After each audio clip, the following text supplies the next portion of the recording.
Hi, today I am talking about the book That Summer by Sarah Dessen. This is the third book of Sarah Dessen's that I have read.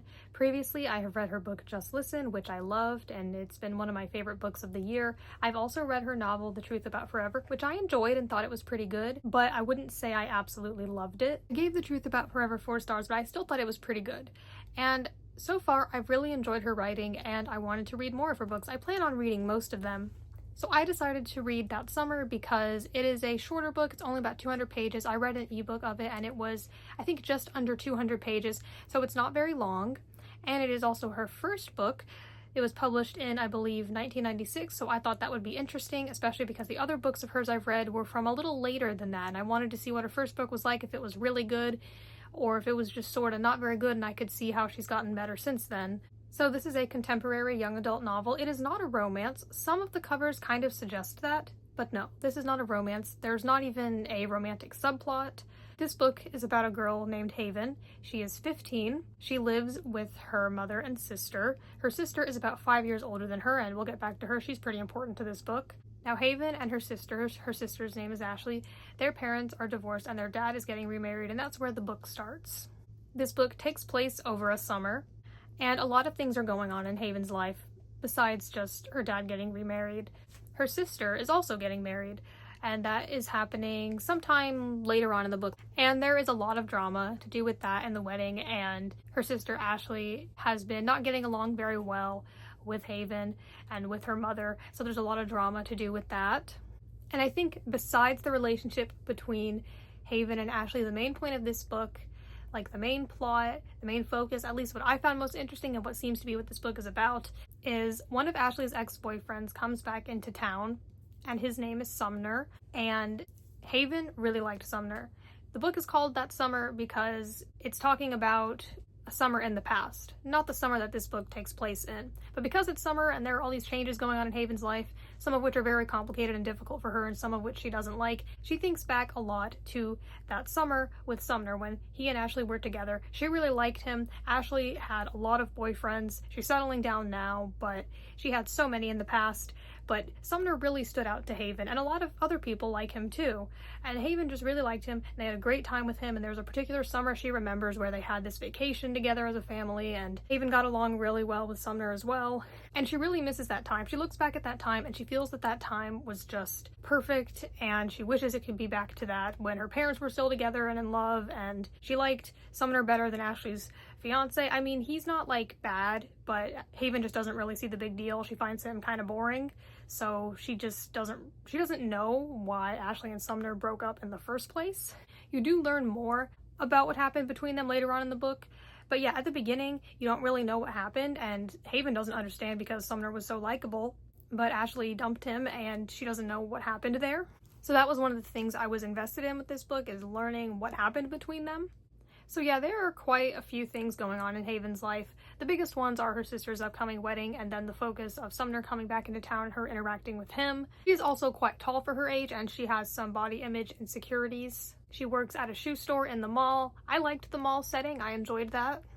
So as I said, there's a lot of drama with the wedding plans for Ashley, and there's just a lot of drama in general in this book, so if you're into that, you might like this. I kind of didn't care too much about some of the drama and just found some of it kind of ridiculous, but that's where Haven is. Like, a lot of people in Haven's family are just super dramatic and just arguing over like the littlest things, and Haven's not like that. She does not like to be the center of attention. She often, like I said, she has a lot of body image issues because she's very tall, so she often wants to feel smaller and doesn't want to be seen, so she is not like that. So I could definitely relate to her more than anyone in her family because she just didn't get it and is not that kind of person who's really into drama. I mean, some of it was kind of interesting. One little thing I wanted to add, this book was published in the 90s, and it takes place in the 90s, which was nice. I enjoy reading about time periods that are older. I mean, that might not sound very old, but it was about 30 years ago, so that was cool to see some of the differences they had. Like, this was before any kind of social media existed. Like, I looked up when the first social media was a thing, and it might have actually been like later in the year when this book was published, or around that time, but yeah, they don't have any of that. So it was just interesting seeing, like, for example, Haven talked to Sumner and telling him that Ashley's getting married. Nowadays that might be easier to figure out, but I just thought that was interesting. But yeah, that was a little thing I liked about it. I enjoy reading books from older time periods. Like, the other two Sarah Dessen novels I read were from the 2000s, and they didn't feel like heavily 2000s, but I know like at least in one of them a character was using a flip phone, so I enjoyed that. So yeah, they don't have any social media, but they do have magazines, and the time period that it takes place in is another reason why I wanted to read this. It was a little older than her other books, so I thought maybe it would be even more back then. There are definitely a lot of flashbacks and information in this book rather than just the continuous story just being in the present. I'm letting you know that. If you haven't read this, maybe you don't like that and you would just want the story to go on. Or maybe you would like that. I didn't mind it personally. But yeah, there is a lot of just long flashbacks or long exposition about previous things before it goes on to whatever Haven is doing now. Personally, I found the plot of Haven reconnecting with Sumner to be very interesting, especially because he wasn't her boyfriend. So it wasn't just like someone reconnecting with her ex, because that's not what it is. It's her reconnecting with her sister's ex, who she also had a relationship with. Not like a romantic relationship, but you know, they were good friends, they got along. And I just thought that was interesting, seeing someone who you haven't seen in a while, because Sumner and Ashley dated when they were, I think, like teenagers in high school. And it's been a little while since that. Not a very long time, but maybe like 5 years or so. So that summer that Haven has been thinking back to a lot was quite a while ago. It wasn't just like the summer the previous year. So I did think it was very interesting to see them reconnect. I liked that. Thought it was an interesting concept. I felt that this book went by kind of fast. It's not very long to begin with, but I feel that so far her books have been pretty easy to follow along with, pretty easy to understand. I thought this book was a little funny. It made me laugh a few times. I felt that in a lot of ways it was realistic. I've noticed that in her books as well. As I said, this is contemporary and there isn't like a romantic subplot, so it is a lot of ordinary stuff, which some people find boring. I personally enjoy it, but even though I enjoy it, some things can feel a little boring or mundane. I don't necessarily enjoy every single thing in a contemporary novel. At least this isn't very long, so that's nice. I think that it was a good length for the story it had to tell. I don't mind longer books, but I definitely don't think that books should be stretched out just to physically make them longer unless you have more to say that's meaningful and important. But yeah, I did feel that this book was a little boring at times. Overall, I enjoyed it, but some parts I just kind of wasn't that invested in.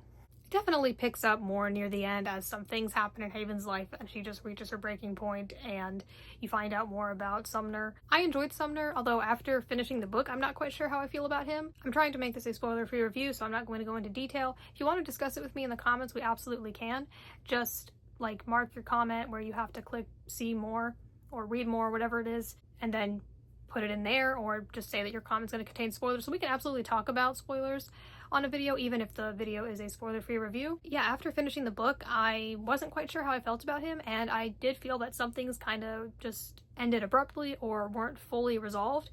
But I mean, that does kind of happen in life. You don't always receive closure in life. You don't always have everything perfectly resolved. But it wasn't just that. Like, maybe with some things going on in Haven's life, but some things it's like you could have gone back to this. Like, yeah, the book had to stop at some point. You could have maybe had some more things happen with some people, but like, how long would you have gone on with that? Like Sarah Dessen's other novels I have read, I did feel that this book had some great messages and lessons, especially I think for young people, or really anyone. This could apply to older people as well. Yes, the main character is a teenager, but she's dealing with issues that a lot of people, even people older than her, can deal with. A lot of people deal with change, everyone really, or especially things happening with their family, or maybe reconnecting with someone you knew in the past. These things are definitely not limited to her as a teenager, and this takes place over the summer, so there's no school or anything like that. A lot of people, including adults, this can absolutely apply to adults, may struggle with accepting change. They may struggle with, like Haven does, thinking a lot about the past and thinking that that was just perfect and wanting everything to be that way again. So I think she has some good growth in this book, and I think that she learns a lot. The plot with Sumner and anything to do with him and anytime Haven was interacting with him was definitely the part of the book that I found most interesting. Some of the other stuff was just okay. I still think it was nice, though, to include other parts of Haven's life. Like, they show her at home, they show her at work, they show her when she's alone, when she's at her job, they show her hanging out with her best friend. So they show all the different parts of her life, and I thought that was good and realistic. Though, as I said, I did feel kind of like some things weren't explained a lot. There were also a bunch of different plots that went back and forth from, like, maybe a whole chapter would focus on just one part of Haven's life, and then you'd have to wait to the next for anything to happen with something else. So it was kind of slow when it came to that. And like I said, I was most interested in Sumner. I was interested in the other things going on in Haven's life as well, though. And I think it made sense to not include stuff about him in every single chapter because you want to focus on other things and then you're waiting to see him again. I think that just builds the anticipation. So in comparison to her other books, I did not enjoy this one as much as I enjoyed Just Listen, nor would I say I enjoyed it as much as The Truth About Forever. So far of all her books, this is the one I liked the least, but I did still enjoy it. It just wasn't my favorite of hers, but I do plan on reading more. I don't plan on reading any more of her books anytime soon. I probably won't, but if there's a specific one that you think I should read next, do let me know your recommendations. I thought it was a decent, good first novel. I can definitely see how she has improved since then, so maybe it'll only get better from here on out. So ultimately, I did enjoy this book. It wasn't the most enjoyable or exciting for me, but it did have some great messages, which is one of the most important things for me in a book. So I thought that those were really good and really appreciated. Like The Truth About Forever, I didn't absolutely love, and I had some issues with it. But overall, I think that it had some really good messages and lessons for young people or just anyone in general. So I feel kind of similarly about That Summer. I'm giving it 4 stars. If you've read this book or any other books by Sarah Dessen, I would love to hear your thoughts. And thank you for watching.